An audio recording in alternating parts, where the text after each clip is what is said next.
Delicious. Hi, Tom Spellman here with Dave Wilson Nursery. Early May here in the Central Valley right now. Due to the current COVID virus situation, I haven't been able to make it up here to the nursery in over 2 months.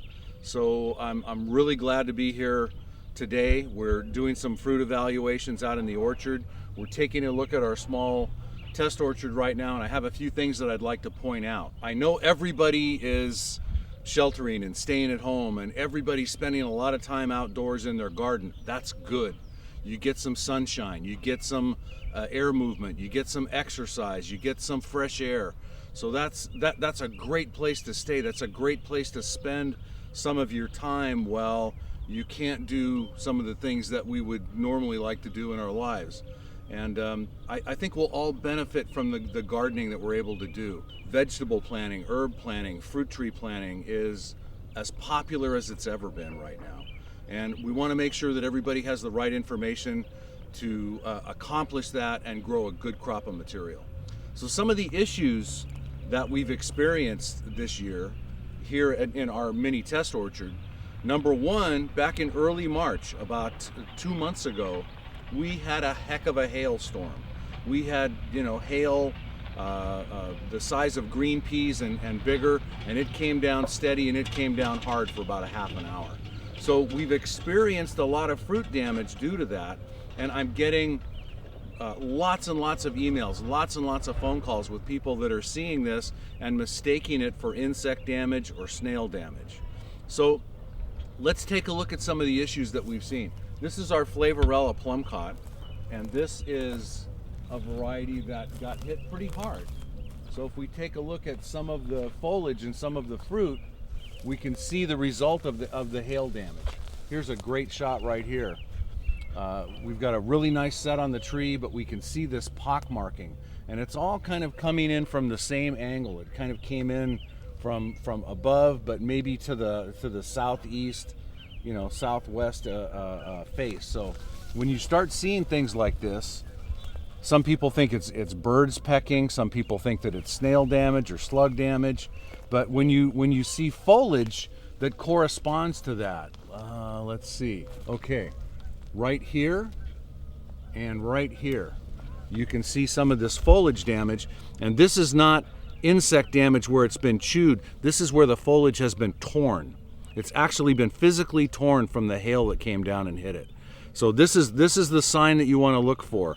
And the pock marking will all be coming in from the same angle. That hail comes down usually from one big concentrated storm, and most of the damage is going to be at one angle. So the damage came in like this. It all came in on this same face.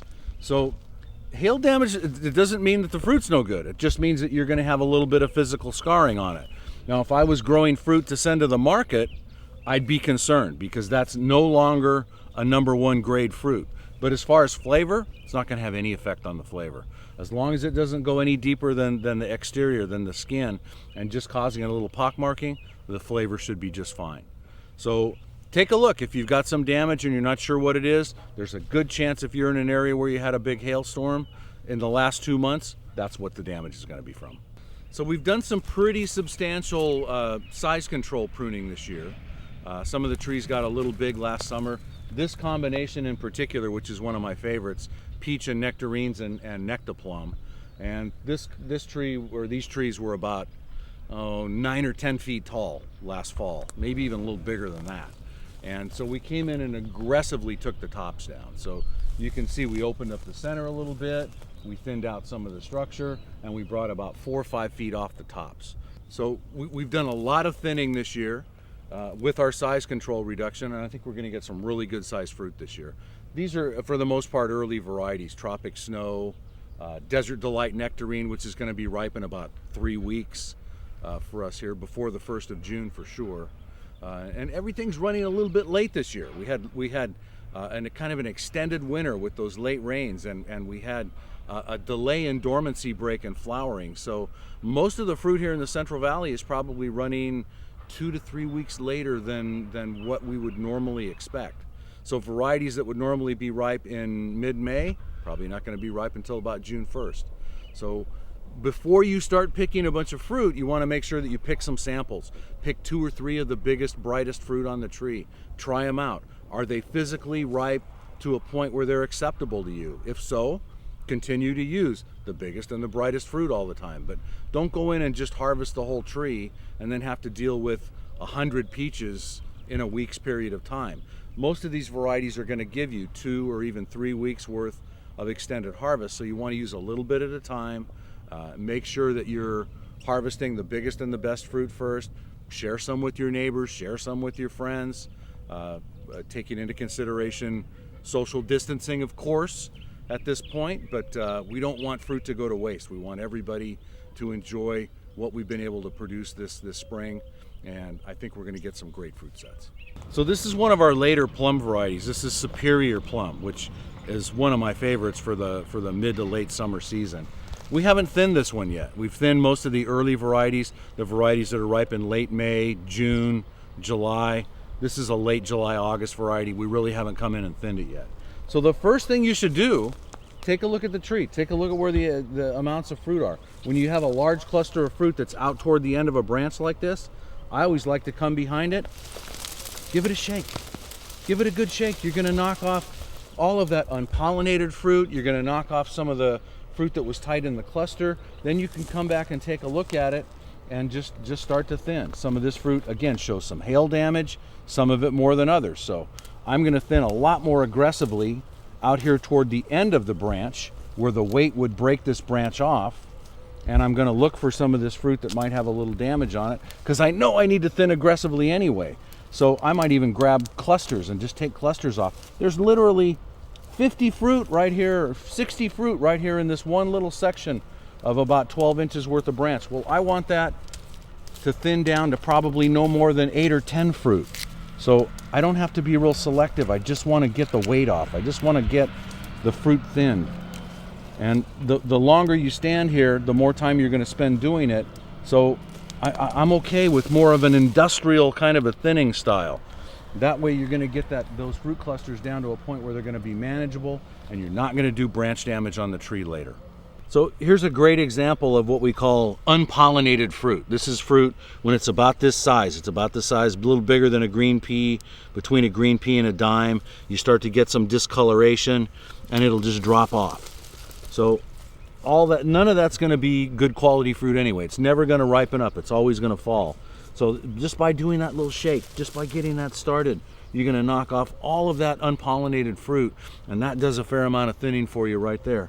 Then you can kind of feel around that cluster. A lot of fruit underneath, so I don't mind picking off a whole handful at one time, and I still have 1, 2, 3, 4, 5, 6, 7 fruit right here in about 8 or 12 inches. So that's plenty. You don't need more than that. So I thin this little area down probably by 50 or 60% in 30 seconds. And that's what you want to do. Get the fruit load off, but leave the good quality fruit on. I always like to come back and thin more than once. I'll do an initial thinning, and a week or 10 days later, I'm going to come back and look at it again. And I find that every time I do that, I'm thinning almost as aggressively the second time as I did the first time around. You're never going to be aggressive enough the first time to get off as much fruit as you really should for the overall health of the tree and the health of the good quality fruit.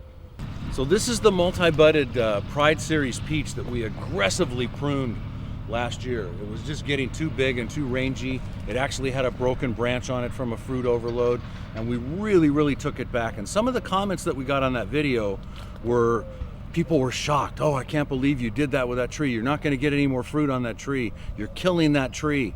So I wanted to do just a quick overview on it. We haven't thinned this one yet, and I'm going to start doing that right now. But look at the amount of fruit that's on this tree. We left plenty of fruiting wood on it, but we took back the size considerably, and we even did it a little bit more this winter. So we're size controlling the tree. We've got all the fruit in an area where I can reach everything from the ground. If I need to come out here and thin, like this branch that has 1, 2, 3, 4, 5, 6, 7, 8, 9, 10, 11, 12, 13, 14, 15, 16, 17 peaches in about 18 inches where I want 3. So now I'm going to start from the end of the branch. This is where you want to really reduce the overburden. This is where the weight is going to break that branch. And I'm going to thin everything. I'm going to take all these out here in probably 8 or 12 inches. I don't really want any of that fruit on the tree. Then I can come back up here where I have another 10 or 12 fruit, and I can thin by 50%. So I'll take every other one. I'll alternate. I'll try and take from the left, then take from the right, then take from the left again and go back to the right. So now in an area where I had 17 or 18 fruit in a fairly small amount of space, now I can come back in. I've got 1, 2, 3, 4, 5, 6, 7 fruit. So that's going to enable that branch to ripen up those fruit with nice size, nice quality, and it's not going to break that branch. Don't be afraid to thin.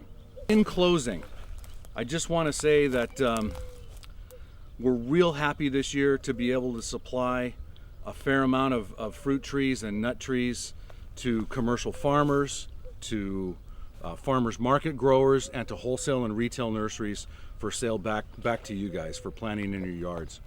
It's a great business. I love this business. I'm going to be doing this as long as I possibly can. And I just want to say thank you. Thank you all for doing what you're doing. Be safe, be healthy, enjoy good quality tree ripened fruit.